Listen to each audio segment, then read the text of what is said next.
Hello అండి, భోజన ప్రియులకు స్వాగతం అండి. టుడే వంకాయ మినుములు కర్రీ అండి. చాలా బాగుంటాయండి ఈ కర్రీ, చాలా హెల్దీ కూడా. దీని తయారీ చూసేద్దాం. స్టవ్ వెలిగించి కుక్కర్ పెట్టుకున్నా. ఇందులో కాస్తంత ఆయిల్, పోపు కోసం జీలకర్ర ఒకటే వేసుకుంటున్నానండి, ఆవాలు వేసుకో అవసరం లేదు. పచ్చిమిర్చి, ఆనియన్ వీటిని ఇలా వేయించుకోవాలండి, కొంచెం కలర్ చేంజ్ అయ్యే వరకు. కరివేపాకు వేగేలోపు మినుములు వేయించుకుందాం. స్టవ్ వెలిగించి ప్యాన్ పెట్టుకున్నాం. ఇందులో మినుములని వేయించి వేసుకుంటే కర్రీలో చాలా బాగుంటుందండి ఈ కర్రీ. ఇలా వేయించుకోవాలి. ఇది ఒక 1 minute వేయించుకోవాలండి. మినుములని వేగేయండి. స్టవ్ కట్టి వీటిని క్లీన్ చేసుకోవాలి వాటర్లో వేసి. చూసారండి ఇవి ఎంత నీట్గా ఉన్నాయి. ఈ పక్కన పెట్టుకుందామా.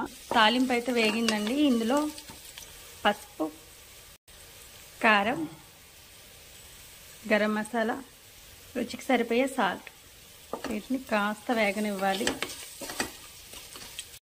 అలానే ముందుగా కడిగి పెట్టుకున్న వంకాయ ముక్కలండి వేసుకోవాలి. వీటిని వేయించుకోవాలి ఇలా. మీకు నచ్చితే అల్లం వెల్లుల్లి పేస్ట్ వేసుకోవచ్చండి, కానీ దీనికైతే అవసరం లేదండి అల్లం వెల్లుల్లి పేస్ట్.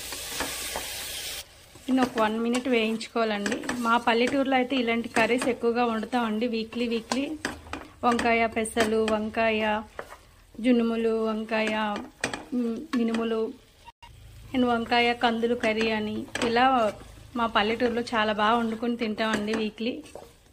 ఇందులో ముందుగా కడిగి పెట్టుకున్న మినుములు వేసుకోవాలండి.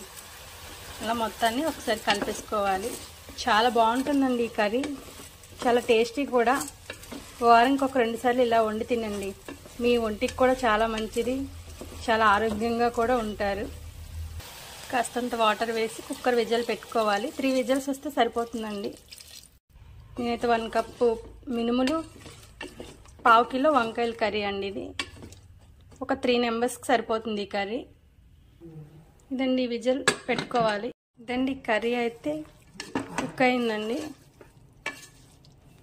ఇదండి వంకాయ మినుములు కర్రీ రెడీ అండి. చూసారా, చాలా బాగుంటుందండి ఈ కర్రీ. మీరు ట్రై చేయండి. వెళ్ళే ముందు ఒక లైక్ చేసి వెళ్ళండి. Thank you.